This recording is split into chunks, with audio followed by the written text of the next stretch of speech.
pertama, kedua, dan sekarang sesi ketiga yang insya Allah telah hadir narasumber kita yaitu Bang Haji Teguh Arif, Sarjana Ekonomi MM.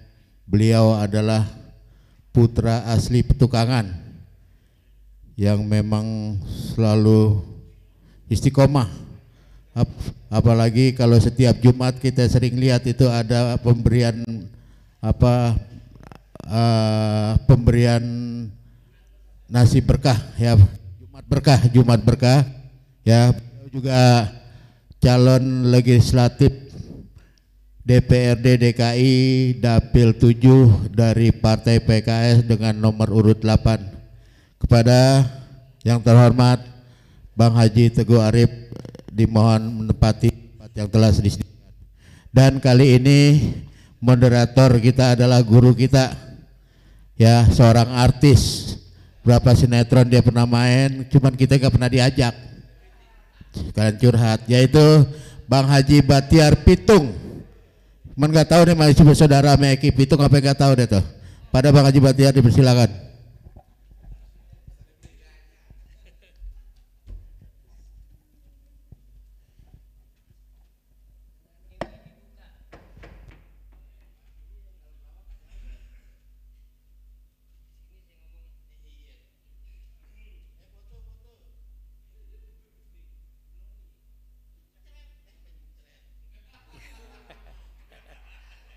Cik, cik. Nih biar enak, yang belakang masih ada nih rapet dikit. Mohon maaf ya, mohon maaf. Biar enak aja. Iya. Giliran yang sepi aja saya dipanggil. Tadi waktu rame Mbak Bedul nih kerjaannya. Ayo, ayo. Itu yang gondrong kayak Habib Bahar tuh cuma agak gemuk dia. Iya, di sini. Ada jenggotan. Ayo merapat, merapat. Udah pada makan ya? Belum? Begini udah begini? Iya. Yeah. Tukang sekuteng beli tiker ke Bekasi ider-iderannya. Selamat datang peserta raker. Terima kasih atas kehadirannya. Jalan-jalan ke Cikini bantuin orang pindah. Mudah-mudahan hadirnya kita di sini, langkah kaki ke rumah kemari dicatat sebagai amal ibadah. Burung irian, burung cendrawasih. Sekian, terima kasih. Wassalamualaikum warahmatullahi wabarakatuh. Assalamualaikum warahmatullahi wabarakatuh. Bismillahirrahmanirrahim. Alhamdulillahirabbil alamin wa bihi nasta'inu ala umuri dunya waddin. Sayyidina Muhammad sallallahu alaihi wasallam. Rabbi shrah li sadri wa yassir li amri wahlul 'uqdatam min lisani yafqahu qawli, amma ba'd. Pertama-tama marilah kita panjatkan puji dan syukur kita hadirat Allah Subhanahu wa taala, karena pada hari ini kita masih diberikan nikmat sehat wal afiat. Salah satu nikmatnya kita bisa bersilaturahim. Salawat dan salam tak lupa kita khususkan pada junjungan kita Nabi besar Muhammad sallallahu alaihi wasallam. Yang saya hormati Ketua Umum Ampuh Habib Hasan bin Ja'far dan para tuan guru, juga saudara-saudara Habib Husain bin Ja'far ya, gitu kira-kira. Maaf. Para tuan guru seperjuangan yang insya Allah istiqomah, dan kita doakan ketua umum kita selalu Allah jaga sehatnya, dan yang hadir dimudahkan segala urusannya. Baik, acara demi acara memang kayaknya sedikit melelahkan, tapi banyak ilmu yang manfaat yang kita dapat ketika hati kita sedikit ikhlas untuk mengikuti acara ini. Kali ini saya kenalin namanya Bang Teguh Arif SMMM. Tahu MM apaan? Saya aja nggak tahu, pokoknya dia yang tahu dah. Iya. Bang Haji Teguh ini saya kenal seperjuangan. Jadi girohnya dia luar biasa dalam membela ulama dan habaib. Jadi setiap aksi itu dia selalu datang. Masya Allah luar biasa. Datangnya dia tenaga, pikiran, duit juga. Kadang-kadang saya suka ngilik-ngilikin juga, ayo dong gitu. Aus-aus sedikit gampang sama dia. Ya tinggal dituangin air. Ya. Dia anak Betawi asli Petukangan. Jadi kalau udah bicara baik, dermawan bukan dari sekarang karena mau jadi caleg. Sebelum jadi caleg dia udah baik. Kalau lagi ngitung duit saya lewat dikasih. Iya dikasih.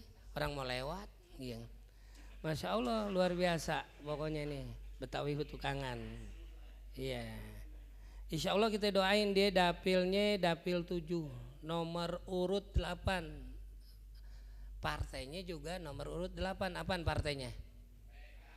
Ya, Bapak nomor sepatunya berapa ntar tinggal ngomong sama ini. Iya. Ya. Jadi dapilnya dapil 7 nomor urut 8 partai PKS nomor 8 insyaallah mudah-mudahan jadi. Iya. Kalau orang kita jadi kan enak ngomongnya. Enak jewernya, enak nimpugin gentengnya. Iya, mana nih giliran. Dia maunya aja kita disuruh kumpul-kumpulin, digeru-geruin sama dia, giliran jadi dia ngumpet kita cari. Ya. Begitu gitu ya gitu ya. Aduh, ngapa jadi roasting ya? Baik dah kalau begitu. Dia juga pengusaha nih. Iya, jadi pengusaha hewan. Sapi ya? Akekah. Jadi kalau ada yang mau akekah, tinggal ngomong dikasih. Iya. Ya kasih ngomong, kalau mesen bayar kan gitu. Ya kali ini Bang Haji Teguh ini mau kasih materi nih, nanti mudah-mudahan manfaat buat kita semua. Temanya proyeksi sosial ekonomi pasca pemilu 2024. Ya, padanya dipersilakan. Begitu kira-kira Bang Haji Teguh. Panadol. Bismillahirrahmanirrahim. Assalamualaikum warahmatullahi wabarakatuh. Alhamdulillahirabbil alamin wa bihi nasta'in ala umuri dunya waddin. Wassalatu wassalamu ala asrofil anbiya mursalin sayyidina wa habibina wa safina wa maulana Muhammadin wa ala alihi wa sahbihi ajma'in. Hasbunallahu wa ni'mal wakil, ni'mal maula wa ni'man nasir, la haula wala quwata illa billahil aliyyil azim.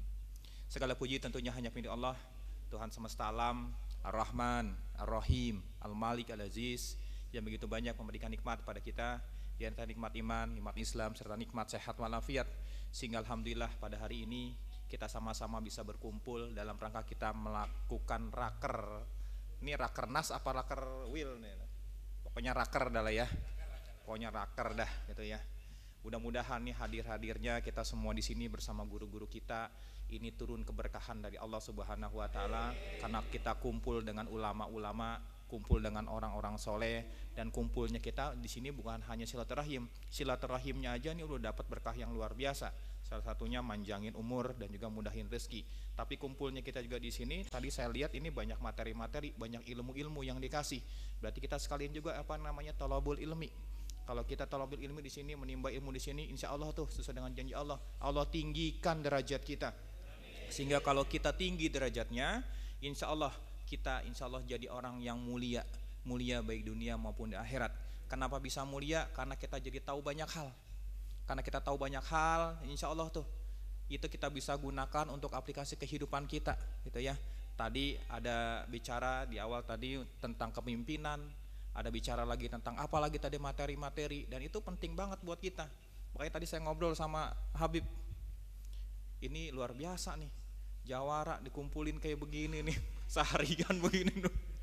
Luar biasa, ini keren banget gitu ya. Biasanya kan ya Allah, untuk kumpul begini kan nih luar biasa ini nih. Biasanya kan yang paling nongkrong, ngopi gitu kan ya. Ini tapi di sini kumpul untuk nimba ilmu nih. Luar biasa, saya salut, saya apresiasi buat kawan-kawan jawara semuanya. Mudah-mudahan Allah kasih istiqomah untuk terus berada di jalan Allah Subhanahu wa taala, dan istiqomah untuk terus kita bela jaga para ulama-ulama kita. Salawat serta salam tidak lupa kita haturkan kehadiran junjungan kita, suri tauladan kita, baginda Nabi besar Muhammad sallallahu alaihi wasallam, pada keluarganya, sahabat-sahabatnya, juga kepada seluruh pengikutnya Yang mudah-mudahan kita semua yang hadir di sini menjadi umat yang selalu istiqomah, selalu konsisten, selalu komitmen untuk terus melaksanakan sunnah-sunnah beliau hingga akhir hayat kita semuanya. Yang sama-sama kita hormati, kita muliakan Ketua Umum kita, Ketua Umum Ampuh Al-Habib Hussein Jafar Al-Haddad.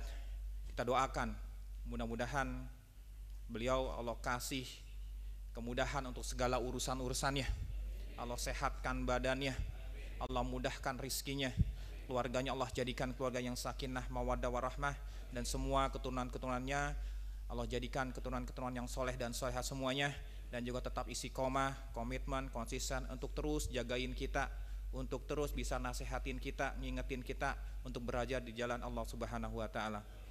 Yang sama-sama juga kita hormati Ketua Umum Fuhab Al-Mukarram Kiai Haji Lutfi Muhammad Lutfi Jawawi. Beliau tadi kayaknya langsung pamit tadi ya, tadi ketemu. Masih ada ya?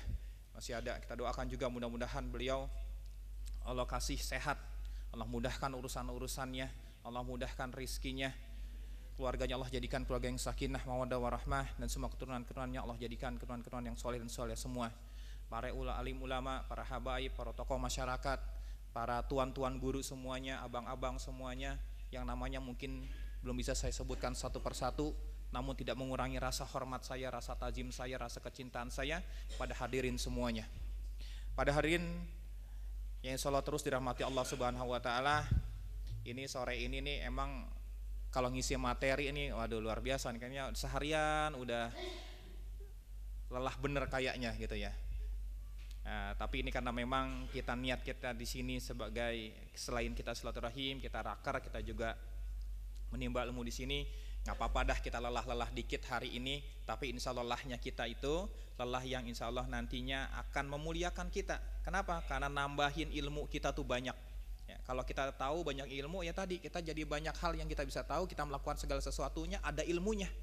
Kagak gerabak gerubuk, asal jalan, asal gobleh aja. Kita mengambil sesuatu, kita melakukan sesuatu, ada dasarnya ilmu. Nah ini ilmu-ilmu itu yang tadi kita pelajarin oleh guru-guru kita. Baik, tadi saya dikasih kesempatan untuk bicara masalah proyeksi ekonomi. Wah ini luar biasa nih kalau bicara proyeksi ekonomi sosial. Pasca pemilu kita sudah bicara berarti namanya ekonomi makro. Ngerti kagak ekonomi makro nih? Udah bicaranya makroekonomi gitu kan ya. Saya rasa ini sesuatu yang berat banget gitu kan ya, untuk bicara ekonomi makro, karena aspek-aspeknya banyak sekali, terkait dengan masalah investasi, terkait dengan masalah hutang luar negeri. Wah banyak dah variabel-variabelnya. Tadi saya diskusi dengan Habib, ya udah gimana kan ntar bicara yang kaitannya dengan pemberdayaan ekonomi aja dah. Yang penting bisa misalnya nih keluarga bisa tumbuh secara ekonominya gitu ya, bisa maju secara ekonominya. Nah itu mudah-mudahan dah. Kebetulan bidang saya, S2 saya itu bidang bisnis ya, di strategic management. Ya insya Allah nih kita bisa sama-sama kita saling belajar gitu ya, tentang bagaimana kita coba menumbuhkan ketahanan ekonomi di keluarga kita masing-masing. Para hadirin semuanya, memang kondisi kita saat ini adalah kondisi di mana kita nih secara pribadi ini harus bisa survive, harus bisa memiliki ketahanan ya, ketahanan individu menghadapi sebuah situasi yang serba tidak menentu ini. Kalau kita mengharapkan pemenuhan kebutuhan ekonomi dari hanya sekedar nyari pekerjaan, itu kayaknya berat banget. Sekarang kan boro-boro kita mau nyari kerja, yang ada perusahaan-perusahaan ini sebagian besar pada yang namanya ngurangin tenaga kerja. Karena memang berat banget kondisi ekonomi kita, berat banget dah. Makanya saya kemarin diminta waktu itu ada podcast dari Indopos ya, saya diminta hadir podcast Indopos, bicara salah satunya juga mengenai IKN. Kenapa saya menolak gitu kan, dan PKS itu menolak IKN? Karena gini prinsipnya buat saya, itu dana untuk membangun IKN itu gede banget, ribuan triliun. Daripada itu buat ngebangun IKN, sesuatu yang tidak urgent sifatnya, penting tapi tidak urgent. Memang penting IKN untuk pembangunan pindah ibu kota itu penting juga, karena memang kondisi di Jakarta gitu ya, terkait ini beberapa puluh tahun lagi itu mengalami penurunan tanah segala macam, itu memang real, memang terjadi seperti itu. Tapi tidak urgent. tidak untuk buru-buru untuk saat ini. Dan pindahnya pun nggak perlu sampai ke jauh-jauh ke Kalimantan gitu ya. Masih banyak penyangga-penyangga ibu kota yang bisa dimanfaatkan. Kalimantan itu sebenarnya sudah punya fungsinya sendiri. Fungsinya apa? Fungsinya sebagai paru-paru dunia gitulah. Nah, daripada tuh uang buat bangun IKN ribuan triliun, lebih baik itu uang digunakan untuk apa? Untuk pemenuhan kebutuhan ekonomi masyarakat. Ya, peningkatan ekonomi, untuk stimulus ekonomi. Salah satunya nih yang kita genjot banget gitu ya dari PKS itu, salah satunya kalau misalnya PKS ini menang, maka kita akan membuka lapangan pekerjaan itu ya. Dengan cara apa? Lapangan pekerjaan ini bisa terbuka kalau industri ini meningkat. Artinya banyak orang-orang yang bikin bisnis, bikin usaha. Nah, untuk bikin usaha ini harus ada kebijakan-kebijakan yang pro terhadap UKM. Yang paling sering jadi masalah untuk UKM adalah akses permodalan, benar nggak? Rata-rata nih kalau mau bikin usaha, aduh gue kagak ada modalnya. Tapi kadang-kadang begini juga sih sebenarnya. Begitu ada yang ngasih modal, dia bingung juga. Gue mau usaha apaan? Ntar begitu dah. Waktu belum ada modalnya, ngomong gue mau bikin usaha kagak ada modalnya. Begitu ada modalnya, dia bingung lagi. Gue mau usaha apaan? Kalau ada orang kayak gitu mendingan mati aja dah. Ya bisa gimana? Pertama ngomong kagak ada modalnya, udah giliran ada modal dia bingung juga gitu kan ya. Nah, ini yang penting banget buat kita. Makanya kita nggak bisa tuh yang namanya ngandelin aja. Ngandelin apa? Ngandelin ketergantungan sama orang, nyari pekerjaan segala macam, nggak bisa. Kita harus sudah mulai di keluarga kita masing-masing itu memiliki ketahanan ekonomi. Ketahanan ekonominya seperti apa? Kita sudah mulai harus tuh mulai yang namanya kita buka bisnis, belajar usaha. Memang segala sesuatunya tuh harus bertahap. Jangan kita selalu berpikirnya itu namanya buka bisnis selalu berhasil. Ujuk-ujuk langsung mau gede, ya susah. Bayi aja merangkak dulu. Yang namanya merangkak juga, walaupun dia menangkap, kadang-kadang bisa itu juga tuh nyungsep juga, itu padahal merangkak tuh, belum berdiri. Bayi merangkak aja bisa nyungsep, apalagi berdiri. Nah, makanya memang sebagian besar para UKM ini gagal itu karena ketidaksabaran itu sebagian besar. Dan kalau kita bicara risetnya dari Tennessee University dari Amerika gitu ya, jadi kalau bicaranya dari 10 aja nih, dari 10 UKM itu yang masa bisnisnya bisa ngelewati fase sampai 2 tahun, 2 sampai 3 tahun, itu kecil banget. Itu sekitar hanya 20-30% aja. Jadi banyakan yang berhasil apa banyakan yang gagal tuh? Banyakan yang gagal. Nah, kenapa tuh sebagian besar mereka gagal? Kira-kira ada yang bisa nyebutin nggak? Kenapa kira-kira mereka sebagian besar gagal? Dari 10 orang yang berhasil ngelewatin masa bisnisnya sampai 2 tahun, itu hanya sekitar 2 orang. Kenapa nih 7 orangnya ini gagal? Kenapa kira-kira? Kenapa? Modalnya habis, kagak sabar, apa lagi? Hah? Kurang sabar, apa lagi? Kenapa? Kurang mengerti apa yang diusahakan. Banyakan pengeluaran dan Oke, baik. Baik. Memang sebagian besar variabel-variabel yang tadi ya, faktor-faktor yang tadi memang itu ada juga yang menyebabkan orang itu akhirnya gagal. Salah satunya tadi itunya modalnya nggak cukup. Salah satunya lagi tadi kurangnya jaringan, kagak sabar, kurang ilmu, macam-macam dah tuh. Tapi ternyata yang paling besar yang menyebabkan para UKM ini gagal itu karena tidak adanya perencanaan dalam bisnis. Tidak adanya perencanaan. Jadi main bisnis main buka aja udah. Ntar bagaimana kek? Nah, ini yang sering jadi masalah. Karena nggak adanya perencanaan, akhirnya tuh dia bingung tuh. Abis dia dapat duit, dia bikin bisnis, dia besoknya bingung nih. Ini bagaimana ini kok nggak ada yang beli? Sehari 2 hari masih semangat dah tuh. Kalau udah sebulan, dak-dikduk juga kita. Kalau kagak ada yang beli. Nah, ini karena nggak ada perencanaan yang matang dalam membuat sebuah bisnis. Nah, makanya ini penting banget untuk kita, terutama nih para laki-laki, para suami, kita harus pinter banget bagaimana mendidik rumah tangga kita, menjadi rumah tangga yang apa? Tahan terhadap ekonomi. Kita harus bisa mendidik gitu ya. Nah, bagaimana membuat perencanaan nih dalam bisnis nih UKM nih? Yang pertama, yang paling standar itu yang tadi tuh.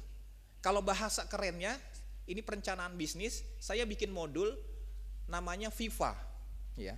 Kebetulan S2 saya itu bisnis, jadi ceritanya saya merangkum bisnis plan. Jadi bisnis plan itu perencanaan bisnis, itu kalau kita bikin bisnis plan itu tebal banget nih segini nih. Akhirnya saya rangkum gimana caranya supaya UKM itu bisa mudah, bisa simple untuk memahami bagaimana caranya membuat perencanaan bisnis ya. Cuman di 4 langkah aja nih kita untuk bikin rencana bisnis. Yang pertama, ini mohon maaf nih bahasanya karena ini kan waktu disusunnya ini susun yang sifatnya akademis gitu ya. Yang pertama namanya value creation. Value creation itu gini. Kita bikin produk yang memiliki nilai jual yang tinggi. Nilai jual yang tinggi itu bagaimana? Kita sebenarnya gini, bikin produk itu nggak perlu pusing-pusing kita mikirin gue mau bisnis apaan nih ya. Tinggal contek aja ke orang. Paling gampangnya itu. Nyontek ke orangnya, tapinya nyontek yang lebih cerdas lagi, yang pinter. Nyonteknya gimana? Kita udah tahu tuh orang bagaimana, kita lihat nih kelemahannya apa nih orang nih punya bisnis itu. Misalnya ada, ini kan waktu dulu nih rame banget Jawara nih pada bikin bisnis apa namanya tuh? Bukan bir peletok. Bir peletok tuh. Kan sebenarnya kalau urusan apa namanya? Resepnya rata-rata hampir sama deh. Bener nggak? Rata-rata hampir sama tuh. Rasanya juga hampir mirip-mirip aja tuh. Tapi gimana caranya supaya bir peletok kita ini bisa lebih menarik dari yang lain? Nah ini yang harus kita ciptakan nih. Kita harus pikirin itu tuh. Gimana caranya bir peletok kita supaya beda sama yang lain?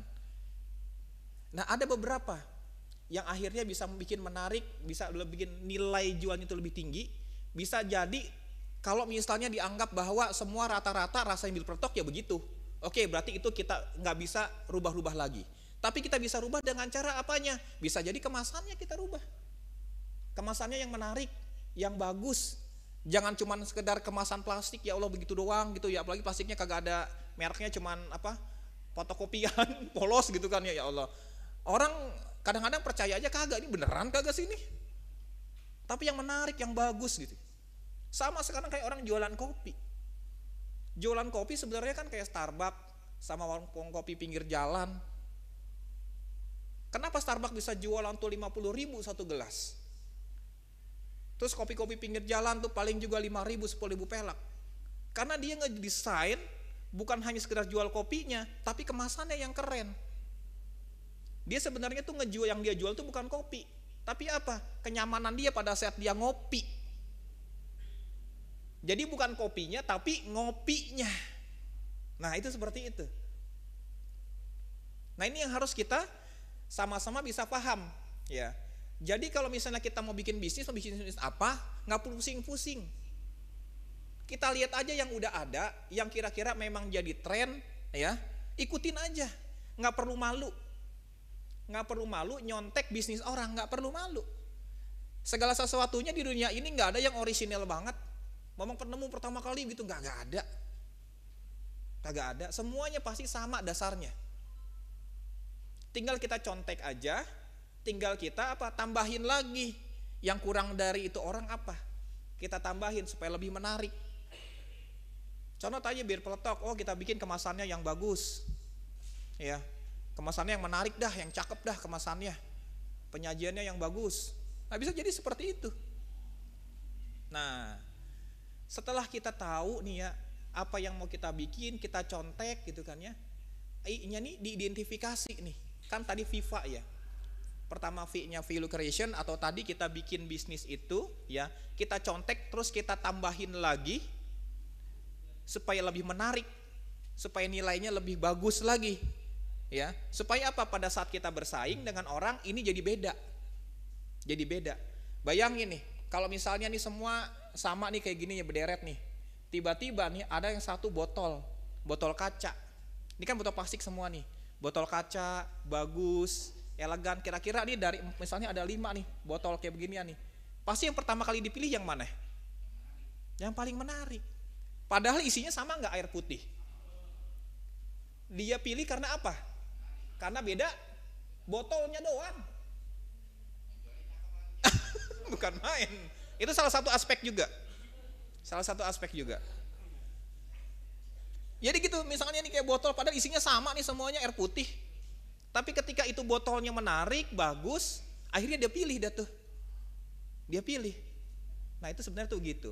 Lalu yang kedua, ada proses namanya identifikasi. Identifikasi ini berarti kita menilai lebih dalam. Yang pertama nih, siapa kompetitor kita nih? Ya. Kompetitor kita lihat dulu nih.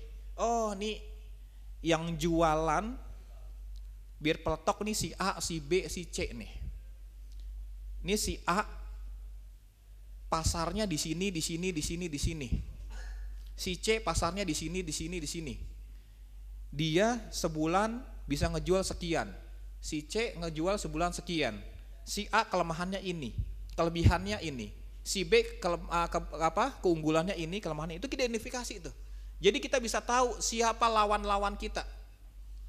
Kalau kita tahu siapa lawan-lawan kita, maka kan kita bisa tahu nih, oh si ngalahin si A begini caranya, ngalahin si B begini caranya, ngalahin si C begini caranya. Itu kita identifikasi kompetitor kita, ya. Itu. Lalu yang diidentifikasi apa lagi, ya? Kita balikin ke internal kita. Kita ini sebenarnya kelemahannya apa sih? Keunggulan kita apa? Nah, kita harus tahu juga. Jangan sampai kita cuma tahu keunggulan lawan apa, kelebihan lawan apa, kita juga nggak ngerti keunggulan kita apa, kelemahan kita apa. Ini bahaya. Ini keseringan dari manusia nih. Kita tahu banget tuh kejelekan orang, bener nggak? Kita tahu banget dah kejelekan orang, tapi kita kagak pernah tahu kejelekan kita. Nah, ini jangan sampai kayak begitu. Kita juga harus paham diri kita tuh seperti apa, kurangnya kita apa, lebihnya kita apa. Nah, kita harus tahu. Nah, kalau kita udah tahu, jadi kita bisa nih susun kita strateginya nih. Gimana caranya dengan kelemahan-kelemahan kita ini kita masih bisa tuh ngalahin orang. Itu proses identifikasi itu, ya. Nah, aspek yang ketiga, ya, namanya visualisasi. Visualisasi itu mewujudkan sebenarnya. Kita kepengen tadi bisnis bir peletok. Kita udah ngebayangin tuh, tadinya kan ada di kepala kita, gue pengen bikin bir petoknya yang begini, begini, begini, begini. Ya. Itu sebelum kita benar-benar jual ke orang, itu kita harus bikin dulu sampelnya dulu. Visualisasi itu gitu maksudnya. Bikin sampelnya, bikin contohnya. Oh, kemasannya nanti begini nih. Kita bikin dulu, apakah kita gambar dulu kek, ataukah kita beli dulu kemasan yang sudah ada tapi yang cakep. Oh, nanti labelnya begini nih. Baru kalau udah kita wujudin yang tadinya ada di kepala kita tawarin dulu ke orang, suruh nyobain dulu. Sama itu namanya kita riset. Menurut lu bagaimana nih bir peletok gua? Yang pertama dari rasa dulu deh. Oh, rasanya iya, oke, cakep. Terus yang kedua, kira-kira menurut lu kemasannya bagus nggak nih? Kalau dibandingkan bir peletok-peletok yang lain, kira-kira kemasannya lebih menarik mana? Punya gua apa punya yang lain? Kalau misalnya punya yang lain, kenapa punya gua nggak kepilih? Nah, itu begitu tuh. Kenapa bisa sampai lu milih orang, bir peletok orang, nggak lu milih bir peletok gua? Kita juga harus tahu. Kalau orang nggak milih bir peletok kita harus tahu kenapa lu nggak milih punya gua. Jadi itu yang buat bahan evaluasi kita. Oh, misalnya, punya lu ribet banget bukanya. Oh, punya lu ngeri, misalnya jatuh pecah, repot nanti. Nah, itu kayak gitu tuh. Itu yang akan kita catat. Sampai akhirnya kita terus perbaikin itu produk kita, sampai akhirnya pada saat kita tes lagi ke orang, oh ini cakep nih udah nih. Nah, terakhir misalnya harganya. Kalau nih beli petoknya begini, nih kemasannya begini, gua jual 30.000. Masuk nggak kira-kira? Oh, yang lain harganya cuma 25, iya, yang lain 25, tapi punya gua 35 karena begini keunggulannya. Oh, boleh deh, karena memang beda. Kan begitu tuh. Nah, inilah makanya tadi orang tuh bikin bisnis bikin usaha, main bikin aja banyak aja produknya, main pasarin aja. Tiba-tiba nggak cocok sama pasar, akhirnya kagak laku tuh. Supaya nanti kagak kejebrok, kita udah bikin banyak, makanya kita bikin tester dulu dah. Itu bahasa gampangnya tuh begitu tuh. Bahasa gampangnya begitu. Kita bikin tester aja dulu. Beberapa sampel kasih dah tuh orang-orang tuh sambil kita riset. Menurut lu bagaimana? Menurut lu bagaimana? Menurut lu bagaimana? Udah oke nggak nih? Kalau gue jual harga di sini oke nggak? Kemahalan nggak? Sedang nggak? Apa kemurahan nggak? Udah begitu doang sebenarnya. Nah ini penting banget nih, ya. Nah yang terakhir, ya, ini aspeknya adalah aspek yang namanya perencanaan, action plan, FIFA gitu ya. Jadi kita harus susun tuh, kalau kita barangnya udah bagus, bagaimana kita cara jualnya. Cara jualnya, nanti kita mau pasarinnya misalnya di Shopee, kita nanti mau titip-titipin di warung-warung, apakah kita mau bikin nanti konsepnya reseller, apa kita nanti mau masarinnya di sosmed. Nah itu dia tuh namanya perencanaan tuh. Nanti cara produksinya begini, itu perencanaan tuh. Nah inilah aspek-aspek yang memang harus kita susun nih semuanya nih.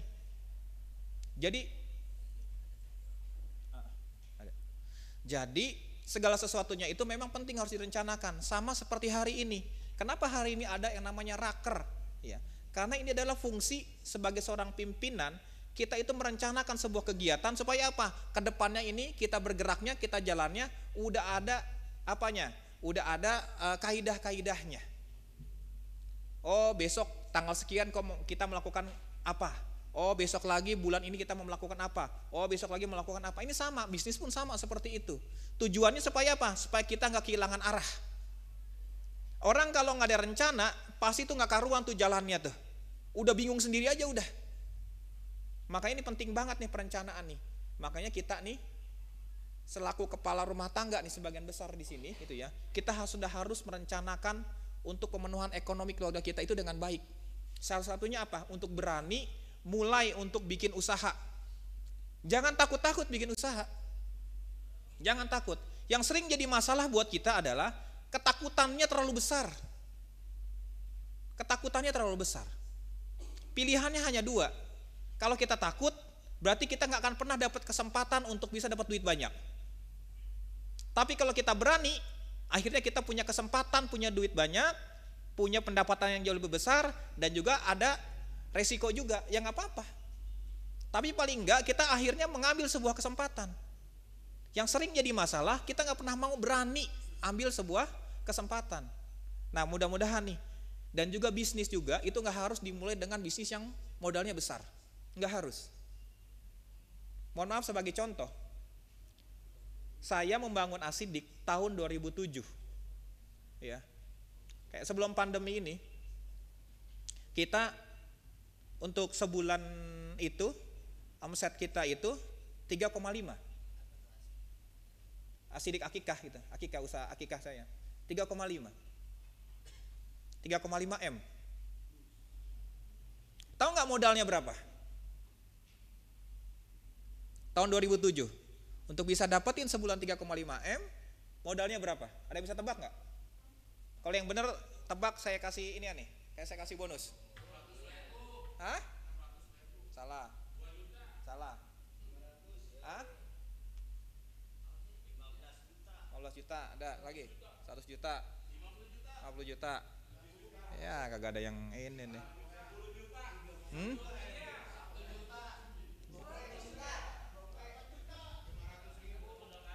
Oke. Modal saya yang paling mendekati Bang Radit nih. Paling mendekati Bang Radit. Modal saya 700.000.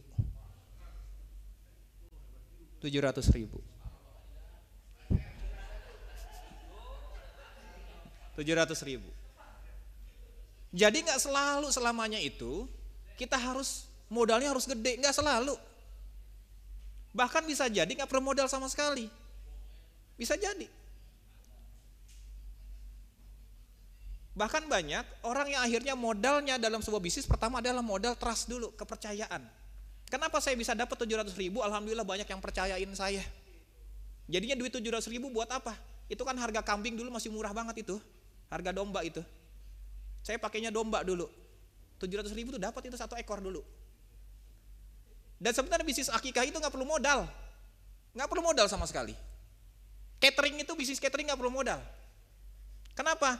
Karena kita justru malah bisa gunain uang orang. Kan sebelum itu pesanan dikirim kan dia bayar DP dulu, bener nggak? Bisa jadi kita bayar DP-nya setengah dulu deh. Kan dari duit DP itu tuh kita bisa gunain tuh buat belanja tuh. Nah itu duit 700.000 buat apa saya beli itu? Itu buat beli perlengkapan dapur doang tuh. Waktu itu cuman beli panci, penggorengan, sama kompor, itu pun bekas. Sama sisanya apa? Buat bikin brosur-brosur saya. Udah itu doang tuh. Terus buat beli kambingnya apa? Orang pada DP dulu, saya DP dulu ke supplier kambing. Malah akhirnya itu supplier kambing, dia ngasih saya duluan barang. Bayarnya belakangan. Seminggu sekali dia baru, udah seminggu, gampang Bang Haji. Minggu depan aja, itu seperti itu tuh. Makanya ini modal yang paling penting buat kita. Orang-orang yang mau bisnis itu sebenarnya yang paling penting tuh modal tuh kepercayaan. Bukan modal duit dulu. Makanya pribadi kita selaku muslim itu harus benar-benar dijaga. Kita menjadi seorang yang amanah, seorang yang berintegritas itu harus benar-benar dijaga banget. Kenapa? Kalau orang sudah percaya sama kita, insya Allah tuh kita ngomong apa juga kita punya proyeksi kayak gini, orang percaya, oke gue mau deh. Tapi kalau udah cacat kita, wah kita mau ngomong setinggi langit juga kagak percaya, mah udah kagak percaya aja udah. Jangankan minjem duit sampai puluhan juta, minjem 100.000 aja kadang-kadang susah banget. Kalau kita sudah kagak dipercaya sama orang. Nah, makanya ini ya. Jadi nggak selalu selamanya kita buka bisnis itu cerita dalam cerita modal yang besar, itu nggak harus selalu. Nggak harus selalu. Yang paling penting ada yang pertama itu ya, keberanian kita dulu untuk memulai dulu nih. Kita mulai aja dulu yang hal yang paling simpel aja. Bikin usaha-usaha rumahan, nasi uduk kah? Sesederhana itu aja. Bikin usaha sayur asem kah? Yang paling enak tuh sebenarnya sekarang itu adalah usaha tuh yang paling terus bisa langgeng tuh usaha di F&B. F&B itu usaha-usaha di makanan ya. Karena setiap kita pasti membutuhkan banget itu makanan tuh. Dan kita bisa sesuaikan juga bisnis itu tuh ya. Kita bisa itu kan konsepnya kita bisa ukur banget. Kalau udah rame ya kita produksinya kita naikin lagi. Bertahap aja, pelan-pelan aja. Mulai dari apa? Konsepnya adalah yang namanya catering PO misalnya gitu ya. Jadi itu orang pesan dulu baru kita bikinin, nggak perlu pakai nyetok dulu. Itu bisa kayak gitu. Istri saya juga melakukan itu juga tuh. Dari sekedar kecil-kecil aja, bikin kayak kayak jelly awarin. Dia cuman bikin status doang, orang pada pesan. Akhirnya tadinya cuman teman-temannya doang, akhirnya sekarang jadi banyak. Akikah pun sama seperti itu juga. Bisa semuanya.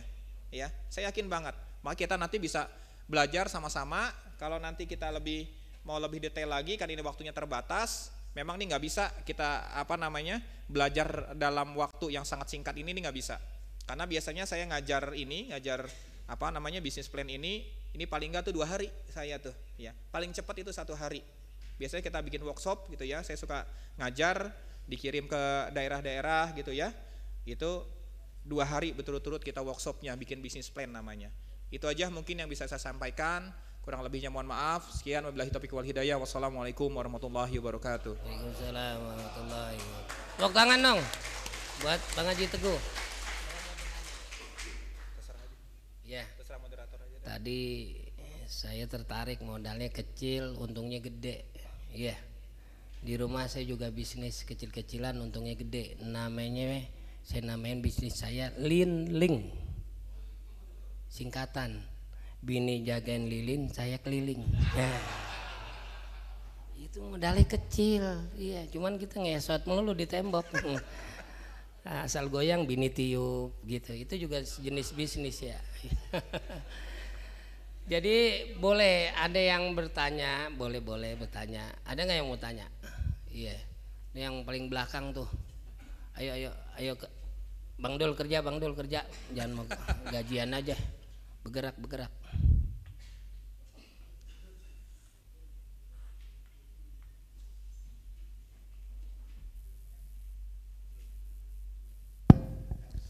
Assalamualaikum warahmatullahi wabarakatuh.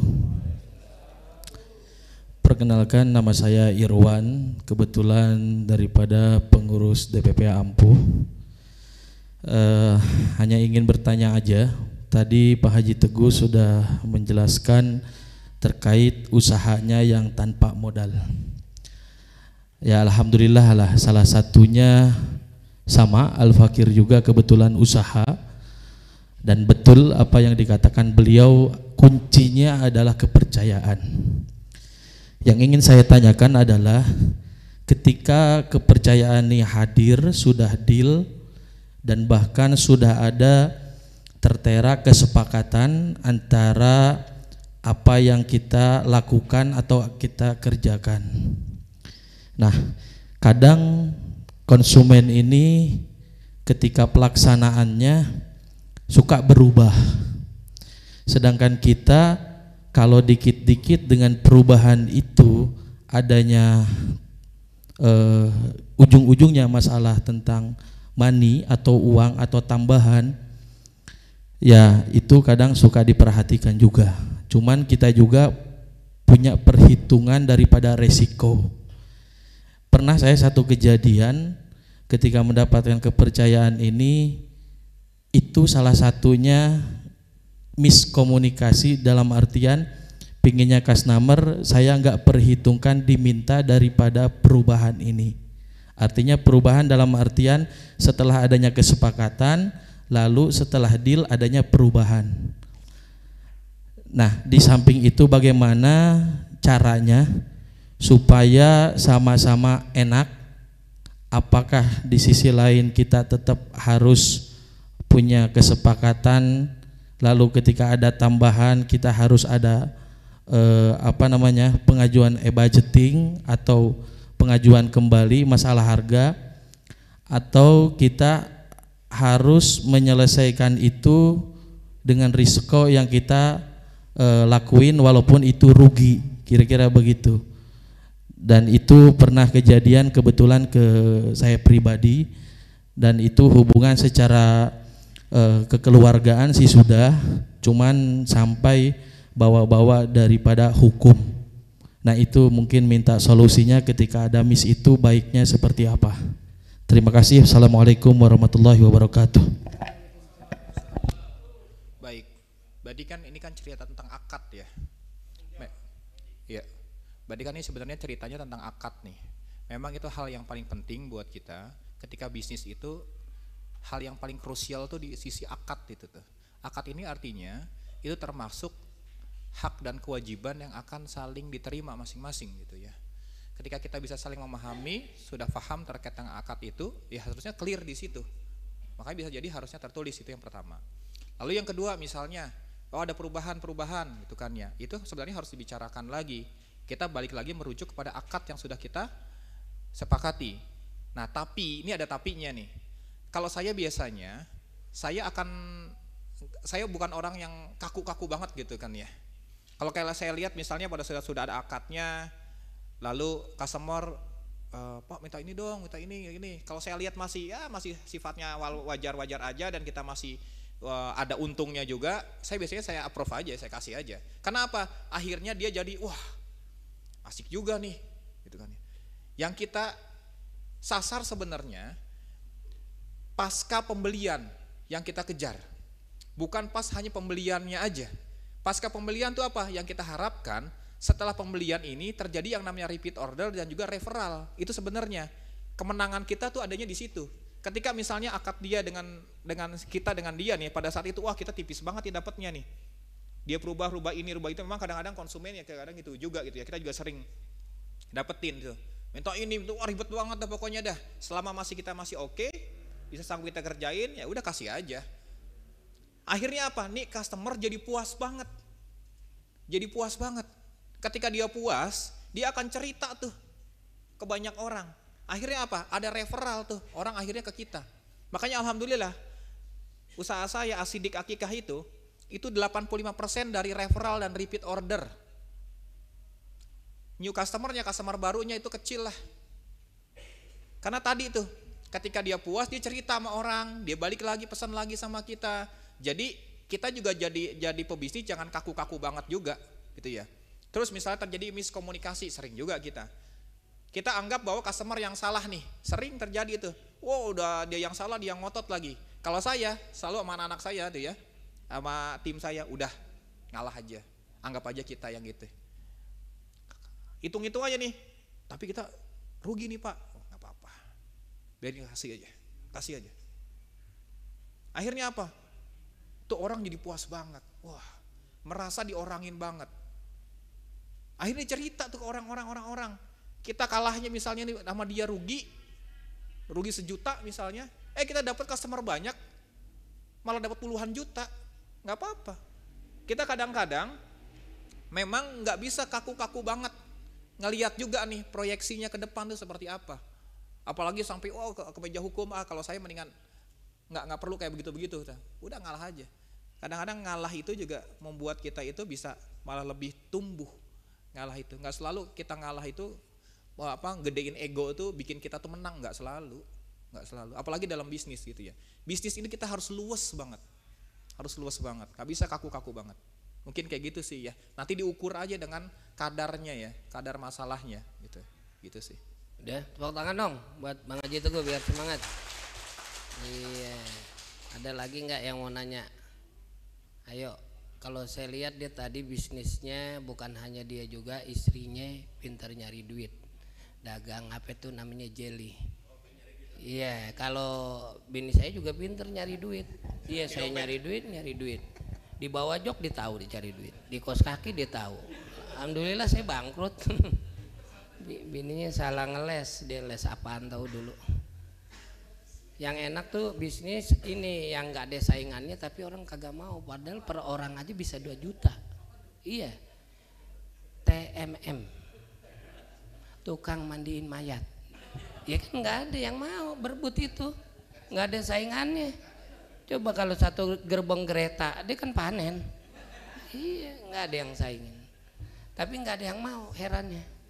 Itu perlu dipikirin ya buat masa depan. Ada lagi nggak pertanyaannya? Ayo, masalah usaha bisnis ya begitu, anak muda nih. Bekas abang Jakarta. Iya, waktu lomba abang Jakarta pesertanya dia juara 2, pesertanya 3, yang 1 gugur. Assalamualaikum warahmatullahi wabarakatuh. Perkenalkan, nama saya Ahmad Fauzi, saya bergabung di Jawara Pitung. Saya mau bertanya mengenai bisnis, terutama di bagian manajemen. Di situ kan ada manajemen resiko. Nah, kemudian juga bagaimana cara memprediksi probabilitas yang kita hadapi dalam sebuah bisnis ini. Gitu. Ya, terima kasih, itu aja. Ya. Baik. Kalau kita bicara risk management, berarti kan kita sudah punya proyeksi itu. Ketika misalnya bisnis apa ya, gampangnya ya. Oke, tadi dah apa minuman tadi? Bir peletok. Kan kita bisa ukur tuh. Resiko apa aja sih yang ada di bisnis bir peletok? Yang pertama, masanya. Masa kadaluarsanya berapa lama? Terus apa lagi kira-kira? Kita susun tuh semua tuh analisa resikonya, kita bikin table risk analysis. Yang paling gampangnya nih ya, karena tadi udah agak advance bahasanya. Jadi paling gampangnya nanti antum bikin yang namanya table risk analysis. Apa aja resiko-risikonya? Disusun tuh satu-satu. Dari setiap resiko ini kita bikin di kolom yang kedua, kira-kira untuk menanggulanginya dengan cara apa resiko ini. Misalnya tadi masa kadaluarsa cuman sekian lama, cara menanggulanginya gimana? A, B, C, D, resiko pertama. Resiko yang kedua apalagi? Ya, cara menanggulanginya A, B, C, D. Supaya nggak terjadi gimana? Ada namanya preventive action. Oh, itu panjang tuh kalau kita bicara risk analysis tuh. Itu khusus bahasannya tuh risk management. Saya aja belajarnya itu di S2 itu risk management ya. 1 semester itu ada. Nah, tinggal nanti bikin yang paling gampang, bikin tabel aja, Pak. Yang paling gampang, tabel risk analysis gitu ya. Susun aja semua dari resiko-risiko yang ada. Pertama, dari resiko dari produk. Lalu yang kedua, resikonya dari aspek pemasaran. Yang ketiga, resiko dari aspek manajemen keuangan. Yang keempat, apalagi aspek produksi. Kita tulis saja semua resiko-risikonya. Nah, dari situ kita sudah temu resiko-risikonya, bagaimana kita melakukan preventive actionnya, ya, tindakan supaya ini nggak terjadi, bahasa gampangnya begitu, ya. Kita punya tabelnya itu semuanya. Nah, tabel ini yang akan menjadi semacam guidance ya, buku petunjuk di tim kita. Ini supaya nggak gampang basi, maka harus dilakukan seperti ini tindakannya. Ini supaya naroknya nih nggak gampang pecah, harus begini caranya. Ini supaya cepat laku, nanti nggak stoknya nggak kebanyakan, maka harus begini caranya. Itu kayak gitu tuh, gampangnya ya, bahasa simpelnya. Tapi yang paling gampang, yang paling standar bikin tabel risk analisisnya, gitu. Mungkin mudah-mudahan bisa menjawab, ya. Ya, ada lagi nggak? Jadi kelemahan orang Betawi dalam berbisnis adalah, dengerin nih, ini serius nih, kagak tegaan orangnya. Misalnya nih, dia dagang nasi uduk aja, sama anaknya, tumben anaknya disuruh kasih nasi uduk tempe 1. Malu kemana tuh men, gak datang, sakit, ya ditambahin lagi nasi uduknya, tempe lagi, tambahin lagi kerupuknya, main ditambahin melulu. Itu yang gak tegaan, itu yang jadi manajemennya kacau gitu ya Pak. Iya, satu. Kedua, otakin jelimet. Misalnya gini, anak Betawi ini dagang kerupuk harganya 1.200, yang sebelah udah harganya 1.000. Lu jangan beli sama dia tuh, mahal sama dia tuh mahal, udah sama dia aja. Betawi lama-lama bangkrut begitu. Iya, jadi itu dua tuh yang mesti dirubah cara berpikirnya, istilahnya mindset begitu ya. Betul. Iya begitu. Gue kayak orang bener, soalnya dia S2, gue S doger, iya kan, gue bingung, iya kan. Tapi tepuk tangan dulu buat pengaji Teguh dong, keren. Jadi jarang-jarang S2 mau jadi RW, dia doang nih. Iya, sekolah tinggi-tinggi jadi RW 15 tahun, insya Allah kedepannya jadi anggota dewan, amin. Iya begitu. Ayo, ada lagi yang menanya? Kalau mau modal yang ringan-ringan, kita dagang di sekolahan juga bisa tuh. Bukan bang, jilok masih mahal. Dagang kiong tiup, modal napas doang gitu. Kalau yang napasnya banyak boleh tuh ya, kalau napasnya dikit jangan. Iya, jadi saya kasih konsep nih di luar ini, tapi ente bisa kaya dan bertahan di rumahnya sendiri, bahkan bisa nambah. Pertama, jangan cuma pinter. Biar lulusan Jerman S2 kalau pinter doang duitnya kagak, apa kata anak Betawi, dia emang pinter tuh, jebolan Yaman, Jerman, tapi maaf merakbal, duitnya nggak ada yang dengerin. Yang kedua, kalau kaya doang nggak pinter, dibegoin sama dia sama S2. Kita kaya otak dikit, dia dibegoin melulu, kwitansi kosong, bodong, ditipu begitu ya Pak ya, seolah-olah gitu ya. Jadi kudu kaya dan pinter, hubungan baik, relasi cakep, nah baru kita bertahan di tanah Betawi. Coba ente renengin, ntar malam sholat istihara bener apa kagak tuh ya, apa nggak nyambung ya? Jadi begitu. Kagak, saya bilangin resep orang Betawi biar jangan pindah jauh-jauh, Tangerang, Bekasi, Depok. Dia harus kaya, pinter dan hubungannya cakep. Ayo, saya sambil intermezzo aja nih. Ayo dong, nanya lagi. Sambil kita menunggu maghrib kita tutup. Ayo, silakan. Bismillah. Assalamualaikum warahmatullahi wabarakatuh. Perkenalkan, nama saya Musleh dari DPW Kepulauan Seribu. Saya mau bertanya untuk mengenai bisnis. Saya di Pulau Seribu dengan teman-teman ada bisnis di ikan. Bapak Pak Haji Teguh sudah mempunyai rating yang namanya trust dan customer atau pasar yang sudah dikuasai. Bagaimana caranya kami dari Pulau Seribu yang sudah memiliki bahan yang siap untuk dijual bisa bekerja sama dengan Pak Haji untuk bisa memasarkan produk yang sudah kami punya. Itu yang mau saya pertanyakan. Terima kasih. Assalamualaikum warahmatullahi wabarakatuh. Ya, baik. Ini kan berarti cerita tentang produknya gitu kan ya. Nah, sebagian besar dari kita itu masih berpikirnya caranya ini cara bisnis yang cara lama. Cara bisnis yang cara lama adalah berpikir bermula dari produk, bukan dari permintaan. Makanya akhirnya kita bikin produk aja. Habis kita bikin, gue mau jual kemana nih? Siapa yang mau beli nih? Itu kayak gitu tuh. Bisnis yang sebenarnya yang benar itu bersumber dari apa yang dibutuhkan oleh pasar. Kita harus tahu dulu nih kebutuhan pasar itu apa, baru kita bikinin produknya. Contohnya ikan tadi, oke, berlimpah ikan di Pulau Seribu. Kira-kira terkait dengan ikan, ini masyarakatnya butuh tuh ikan yang seperti apa? Butuhnya ikan kayak bagaimana sih? Itu yang harus kita pikirin dulu. Jangan kita berpikirnya dari produknya dulu. Yang penting gue dapat, ini ada barang, pokoknya dah. Ntar bagaimana kayak jualnya, enggak begitu. Yang harus kita pikirkan justru yang pertama itu aspek pasarnya dulu.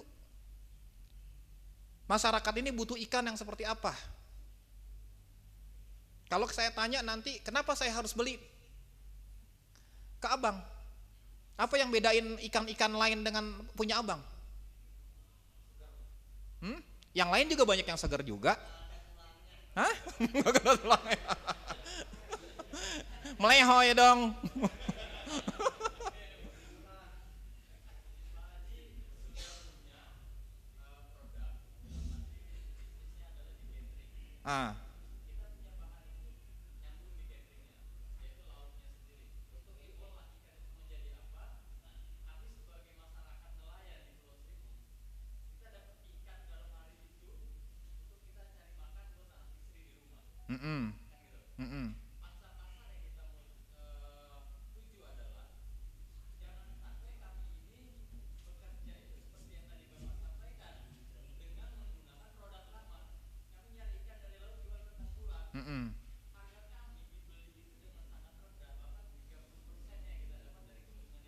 Iya.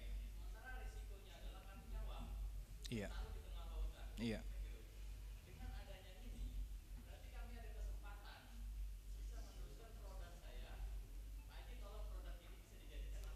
Oke. Iya. Makanya gini. Balik lagi terkait dengan keunggulan dari produk itu sendiri. Yang pertama itu ya. Kan orang mau bekerja sama harus ada dasarnya, benar nggak? Bukan hanya sekedar aspek, mohon maaf, aspek kasihan, nggak bisa. Tapi dasarnya adalah kenapa saya harus beli ke Anda? Itu yang paling utama. Itu yang paling penting banget ya.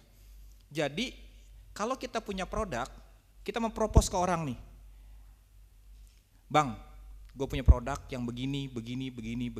Ini beda sama yang lain. Abang cari tempat lain ini nggak bakalan ketemu. Kalau abang pakai ini, narasinya harus kita bangun. Narasinya, kalau abang pakai ini konsumen pasti suka. Kalau konsumen suka nih pasti bisnis abang jadi lebih bagus. Bangun narasi juga. Jangan sampai kita, tolong dong, mohon maaf nih kita bicara real dalam dunia bisnis, dunia nyata yang seperti apa kita nih, ini kondisinya begini nih gitu ya. Kita harus punya keunggulan bersaing namanya, ya. Makanya yang paling pertama yang harus diciptakan dulu ya, sebelum nawar-nawarin ke orang, harus bisa tahu nih keunggulan dari ikan-ikan, barang-barang yang ada di tempat abang itu apa sih dibandingkan yang lain.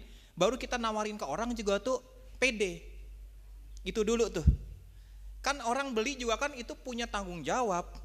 Begitu kita beli, ini barang cocok nggak nih sama konsumen kita? Sebenarnya sama nih kayak peternak-peternak nih nawarin kambing ke saya. Sama. Ada kelompok-kelompok ternak, sapi juga kan saya kalau lebaran haji itu kan saya supplier sapi Bali. Kelompok-kelompok ternak di Bali itu pernah nawarin ke saya harus tahu bener kenapa saya harus beli sapi ke Anda. Oh punya saya begini Pak Haji, punya saya begini Pak Haji, oke. Itu satu, lalu yang kedua apa alasannya? Yang ketiga apa? Karena bisnis ini, terutama saya, ini berada di tengah-tengah nih. Antara supplier, saya ke konsumen. Kan ini semua harus fit, harus cocok. Harga yang saya terima harus pas, supaya saya bisa jualnya juga bisa bersaing, ya kan? Konsumen juga pada saat menggunakan produk kita juga puas. Makanya ini yang harus sama-sama. Makanya produknya itu harus berorientasi kepada apa? Berorientasi kepada konsumen dulu. Ini produk yang tadi yang saya bilang narasinya. Ini produk saya, ini bagus banget dibandingkan yang lain. Kalau Pak Haji beli dari saya, Abang beli dari saya, ini konsumen Abang nih, itu bakalan seneng. Bakalan bagus, saya jamin deh. Saya kasih garansi. Kalau nih ikan, ketahuan ada salah satu ikan yang gak seger, boleh deh. Gak dibayar 50%-nya dari total tagihan. Padahal yang apa namanya? Yang busuk satu, tapi silahkan gak dibayar 50%-nya. Wah keren itu. Akhirnya apa? Akhirnya saya bisa trust, bisa percaya. Oke deh. Karena apa? Karena lu pasti ngasih barang sama gue, barang gue yang bagus. Karena kalau lu ngasih barang yang jelek, akan kena yang namanya tadi penalti. Nah itu salah satunya cara kita untuk menawarkan itu seperti itu. Gitu ya.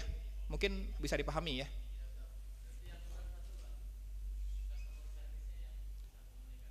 Bukan hanya sekedar customer service, tapi kita benar-benar bisa memastikan bahwa barang kita ini memang benar-benar itu layak dijual, layak bagus.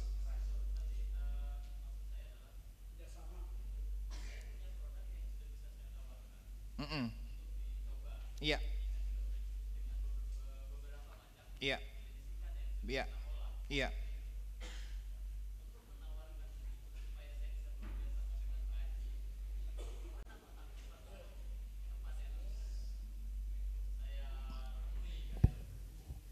Ya salah itu teknis lah, kalau hal-hal yang tadi teknis, tapi yang paling penting adalah keunggulan bersaing dari produk itu tuh apa?